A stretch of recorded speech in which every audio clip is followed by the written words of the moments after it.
In this video, I'm going to show you how to create an open glass terrarium like this one, which is a beautiful mini garden that you can enjoy year round inside. For this project, you'll need a semi-enclosed glass container that creates a warm, humid microclimate for the plants inside.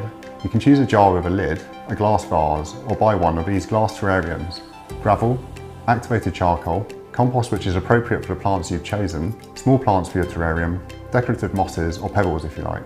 Choose succulents, cacti, ferns, peperomias or phontonias for your terrarium with a variety of leaf shapes and colours to add interest. Pour a layer of gravel approximately 2.5 centimetres deep into the base of the terrarium to ensure that excess water doesn't stay in the soil and cause root rot.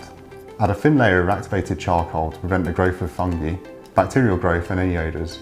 Add a layer of compost 5 to 8 centimetres deep that's appropriate for your plants over the charcoal. In this case, I'm using a fast draining compost which these succulents will love. Remove a succulent from its pot and loosen the root to encourage healthy growth.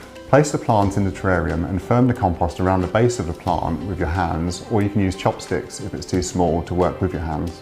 Repeat these steps with your remaining plants. If you want to, you can cover the surface of the compost with decorative mosses or pebbles. Wipe the inside of the glass clean. Water the plants with a watering can when the compost dries out. The semi-enclosed container should keep in some humidity, so make sure not to overwater your terrarium, particularly with succulents and cacti.